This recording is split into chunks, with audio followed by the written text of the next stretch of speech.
Hey guys, welcome to another episode, well, whatever it is, to another review show of the latest Doctor Who, The Ghost Monument. So first of all, I'm going to be holding this all the way through, by the way, because I absolutely love the new sonic screwdriver. It's amazing. But before I get, straight away, my first impression of the episode is that I found it quite slow. The pacing was a little bit off. The story didn't really capture me. It felt like a filler episode. Like, the acting was great. It looked Bradley Walsh, Jodie Whittaker, amazing as always. Not gonna say she's my favourite Doctor, but she's up there. Like, my current favourite Doctor is Christopher Eccleston, and she's competing for top spot. Well, second spot, because currently Matt Smith is my number 2. Not seen much of Classic Who, so I can't really compare. Anyway, back on track. So, I really liked the episode, but it felt like the entire episode wasn't really based around any Who universe or anything like that. The entire episode was made purely just to introduce the TARDIS, which it felt a bit cheap, really. It didn't really feel like it expanded on anything. Didn't really explore on any relationships between the characters. I mean, sure, sort of the parenthood aspects in the episode. Yeah.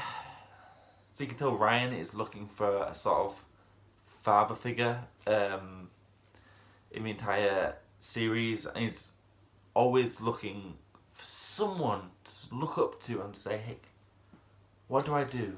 What's the right thing to do? And he's always looking towards Graham, but not really, but he is. And he wants to be a father figure, and he jokingly says, hey, you're going to start calling me Grandad. But what he really wants to be, because Ryan, he hasn't got, but it doesn't seem to be his parents aren't around. He lost his mother at a young age. That's something that we've discovered, but we don't actually know exactly what happened. But Graham kind of wants to fill that spot in as a father figure or grandfather figure.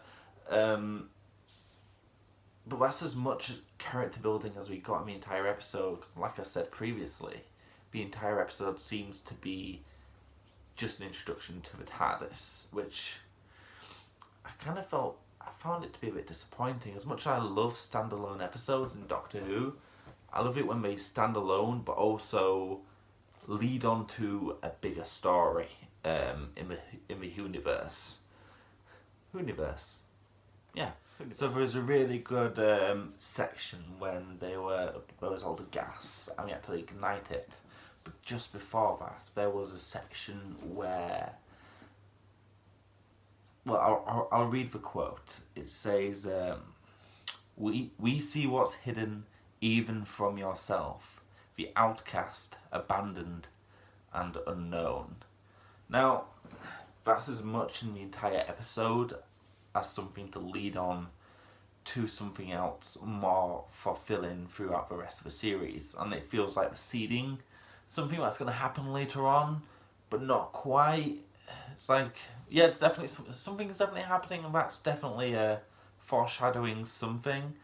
Especially the first thing they say, it says, you lead, but you're scared to for others and for yourself and for others, which can reference the Doctor's previous companions, where his companions have left him or died, usually die, or in the case of Rory and Amy, got moved straight to the past, away from the family. Everything shows like the new family, but they died. Yeah. And it's all the Doctor's fault. All the Doctor's fault. He shouldn't really take people on adventures. It's kind of irresponsible now I think about it, but in this case, yeah. We'll see what happens in the next episode. See if he actually takes them home or not, or takes them on more adventures. Probably the latter. But, moving on to the next, then we'll probably the most exciting part of the entire episode, because there was the robots, which weren't great. And one more thing before I move on, actually. It's one thing I've noticed about Doctor Who, is that in every single series of a show, the companions always represent the modern day average dude. So, you know, you got like Rose Tyler, Rory Williams, Amelia Pond, Clara Oswald.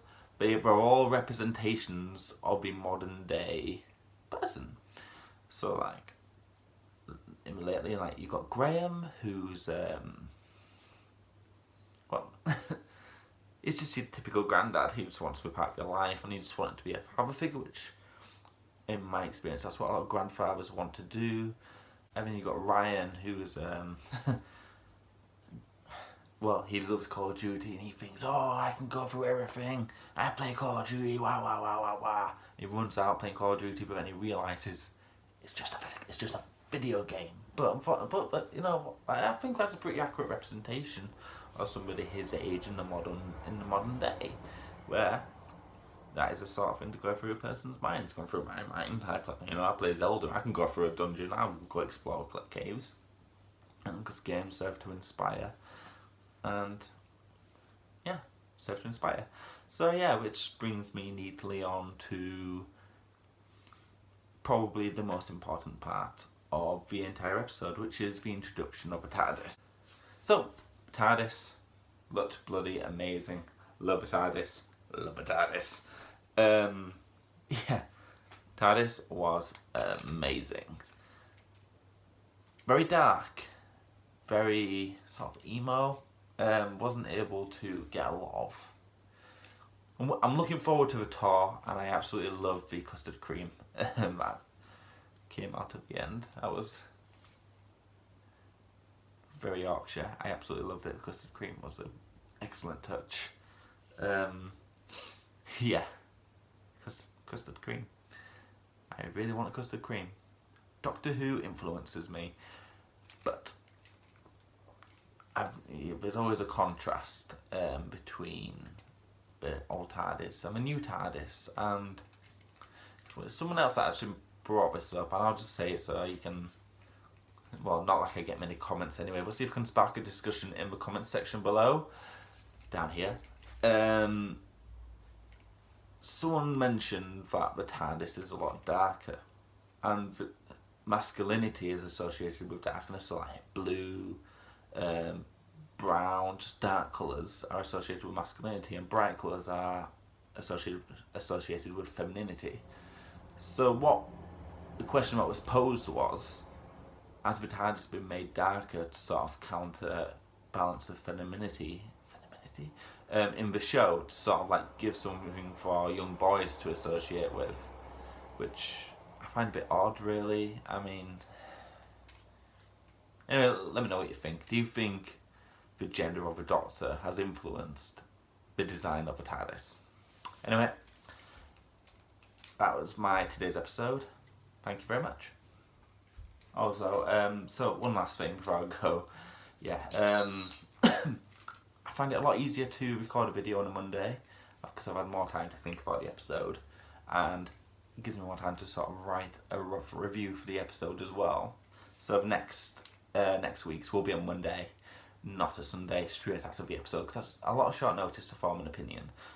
Plus it also gives me time to watch it twice as well. So next week it will be on Monday, okay, in the evening when I finish work. It's when I'll record, but I'll be writing it whilst I'm at work. And yeah, so next Monday I'll see you, and I hope you enjoyed the unboxing video I posted yesterday. Alright, bye!